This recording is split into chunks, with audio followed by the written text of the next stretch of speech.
The flight attendant rolled her eyes when she saw him shuffling down the aisle. "Sir, you'll need to move to the back," she said dismissively. "This is first class." She had no idea she was talking to the man who once flew missions so classified that 3 presidents still don't know they happened. His name was Thomas Hawk Morrison, and that Tuesday morning, he wasn't looking for special treatment. At 78 years old, with hands that shook slightly from old shrapnel wounds, and a cane he tried not to lean on too heavily, he just wanted to get to his daughter's wedding without any trouble. Hawk had purchased his first-class ticket 6 months in advance, saving every pension check to make sure he could travel comfortably for what might be his last long flight. The ticket was legitimate, paid in full, seat 2A.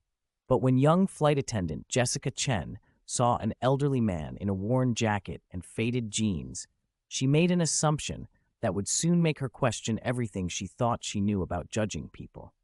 "There must be some mistake," Jessica said, barely glancing at his boarding pass. "Economy is toward the back of the plane." She gestured dismissively, already turning to help another passenger store their designer luggage. Hawk pulled out his boarding pass with careful precision, the same way he once handled classified documents. "Ma'am, I believe this is my seat," he said politely, his voice carrying the quiet authority of someone who had commanded respect in far more dangerous situations. Jessica snatched the boarding pass, examined it with theatrical skepticism, and handed it back with a forced smile. "Our system shows this seat was upgraded through our military discount program. We'll need to verify your military service." Her tone suggested she didn't believe for a second that this old man had ever served. From seat 1B, a well-dressed businessman in his 40s smirked. "Come on, buddy," he said loudly enough for nearby passengers to hear. "We all know how this works. The uniform's at home, right?" A few passengers chuckled, and someone reached for their phone to record what they assumed would be an entertaining confrontation. Hawk didn't argue. He simply reached into his jacket pocket and withdrew a small leather wallet, worn smooth by decades of handling. From it, he carefully extracted his military ID, not a veteran's card, but an active retired ID that most people had never seen. The kind issued only to those whose service went so far beyond normal duty that the military never truly lets them go. Jessica barely looked at it. "Anyone can get these online now," she muttered, handing it back. "I'm going to need to call security." That's when Captain Sarah Chen, no relation to the flight attendant, despite sharing a surname, happened to walk through the first-class cabin for her pre-flight check. As the aircraft's commanding officer, she routinely walked through to ensure everything was in order. But when she glanced at the ID in Hawk's hand, she stopped dead in her tracks. Captain Chen was former Air Force herself, and she recognized something that Jessica had missed entirely. The ID wasn't just military. It bore the designation Spec Op S Ret and a series of numbers that made her pulse quicken. She had seen similar IDs exactly twice in her career, both times held by men whose very presence had made full colonels stand at attention. "Excuse me," Captain Chen said, her voice cutting through the murmur of boarding passengers. She approached Hawk with the bearing of someone who understood exactly what she was looking at. "Sir, may I see that ID again?" Hawk handed it over, his expression unchanged. Captain Chen examined it carefully, noting details that would be meaningless to most people but were unmistakable to someone with her background. The holographic seal, the specific font, the way the lamination caught the light. This wasn't something anyone could fake. "Ma'am," she said to Jessica, her voice now carrying the unmistakable tone of command, "this gentleman's seat assignment is correct. Please ensure he has everything he needs." Jessica bristled.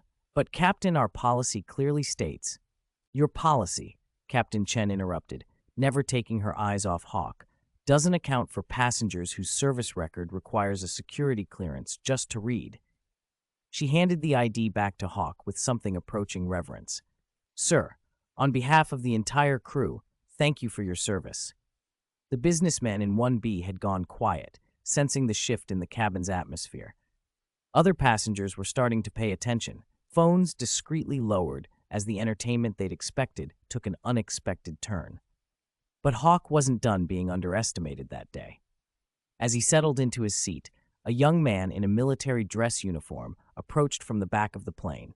Staff Sergeant Marcus Williams had been returning from his father's funeral, and something about the quiet dignity of the old man had caught his attention. "Excuse me, sir," Marcus said quietly, "but I couldn't help noticing your bearing. What unit did you serve with?" Hawk looked up, saw the genuine respect in the young soldier's eyes, and made a decision. "Let's just say, son, that if I told you what unit, this conversation would have to be classified." Marcus's eyes widened. He recognized the type of careful non-answer that meant more than any boastful claim ever could. He straightened imperceptibly and offered a nod that was just short of a salute. Word spread quietly through the plane, not through social media or dramatic announcements, but through the veteran network that exists wherever military people gather. A Air Force reservist in row 12, a retired Navy corpsman in 15C, a Marine veteran working as an air marshal. One by one, they found reasons to walk past seat 2A, each offering a subtle nod of recognition to the old man who sat so still and quiet. Captain Chen returned to the cockpit, but not before making a phone call that would change the rest of Hawk's journey. She contacted the airline's operations center with a simple message: "We have a VIP passenger in 2A. Ensure ground services are aware." Meanwhile, Jessica had retreated to the galley, where her supervisor, Maria Santos, was preparing for the drink service. Maria was a 20-year veteran of the airline industry and had learned to read situations that younger crew members sometimes missed. "What happened out there?" Maria asked, noting Jessica's flustered appearance. "Some old guy claiming to be military," Jessica said dismissively. "Captain made a big deal about it, but honestly, they all want special treatment these days." Maria raised an eyebrow. In 2 decades of flying, she had learned that Captain Chen didn't make big deals about anything without good reason.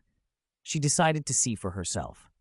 When Maria approached seat 2A, she found Hawk reading a paperback novel, completely at peace despite the earlier confrontation. There was something about his stillness, his absolute lack of need for attention or validation, that spoke louder than any uniform or medal ever could. "Sir," she said quietly, "is there anything at all I can get for you?" Hawk looked up and smiled, the first genuine smile anyone had seen from him all day. "Just heading to my daughter's wedding, ma'am. That's all I need." "Your first grandchild?" Maria asked, making conversation. "My only child," Hawk replied simply. "Lost my wife when Sarah was young. Been just the 2 of us for a long time." Something in his voice, the careful way he spoke about loss, the quiet pride when he mentioned his daughter, told Maria everything she needed to know about the kind of man she was speaking with. As the plane reached cruising altitude, Captain Chen made an announcement that surprised everyone, including her own crew. "Ladies and gentlemen, we have the honor today of flying with a true American hero. While I can't share details due to the classified nature of his service, I can tell you that the gentleman in seat 2A has dedicated his life to protecting the freedoms we all enjoy. Sir, if you're willing, we'd be honored to have you join me in the cockpit for a few minutes." The plane fell silent. Then, slowly, applause began. Not the polite, perfunctory clapping of passengers acknowledging a routine announcement, but something deeper. The kind of applause that comes from recognition, from understanding that they were in the presence of something rare and valuable. Hawk didn't want the attention, but he understood that sometimes accepting recognition isn't about personal pride, it's about honoring something larger than yourself. He made his way to the cockpit, where Captain Chen and her co-pilot, Lieutenant Colonel James Rodriguez, Air Force Reserve, spent 15 minutes in conversation that would stay classified forever. When Hawk returned to his seat, he found that someone had left a small American flag pin on his tray table. He looked around, but no one claimed credit.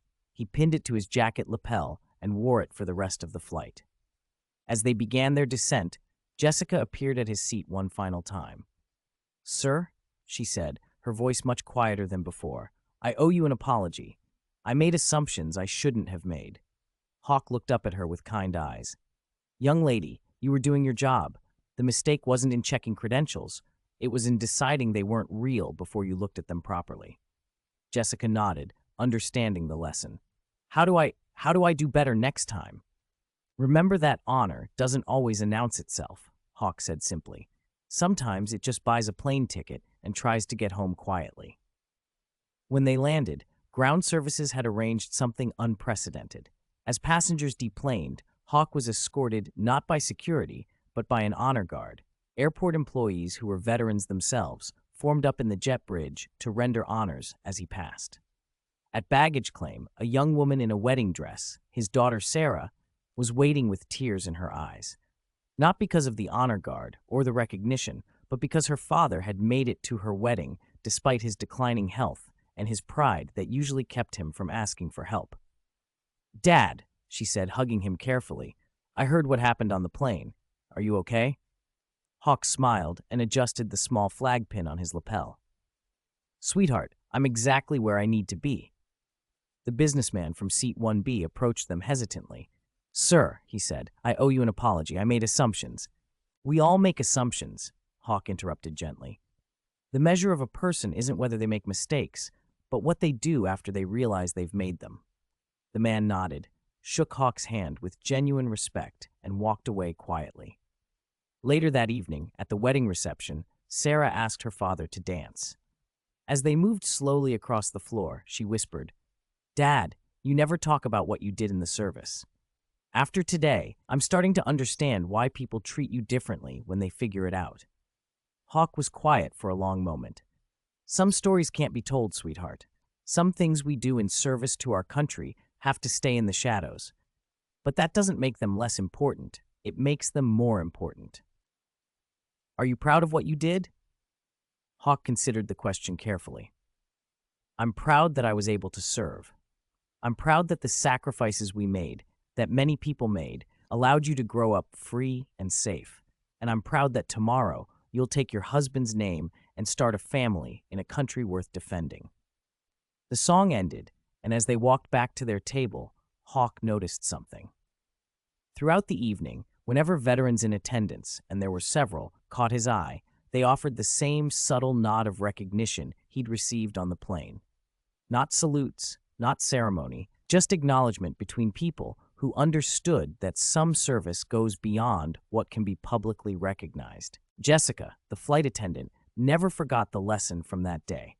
She became known throughout the airline for her special attention to elderly passengers, particularly veterans.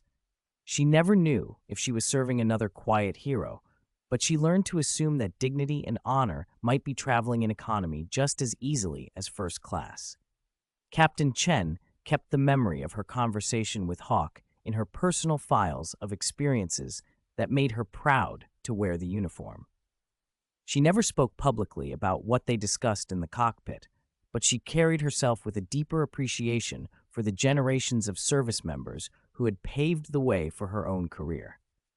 The story spread quietly through the veteran community, not as a tale of confrontation overcome, but as a reminder that respect is something that should be given freely until proven undeserved, rather than withheld until proven earned. 6 months later, Hawk received a letter from the airline. It wasn't an apology or an offer of compensation.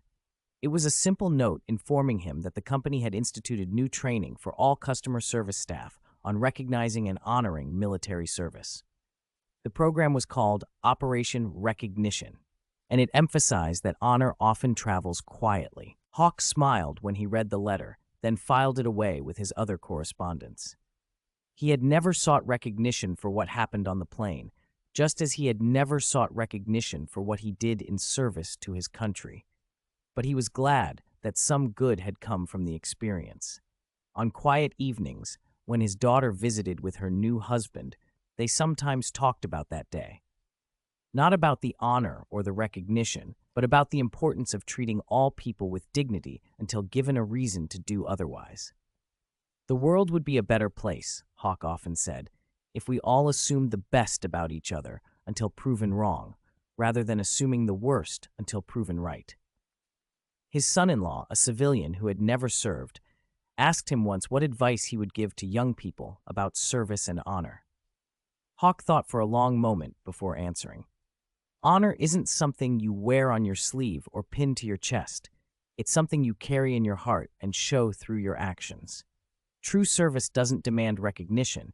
It just does what needs to be done, when it needs to be done, because it's the right thing to do.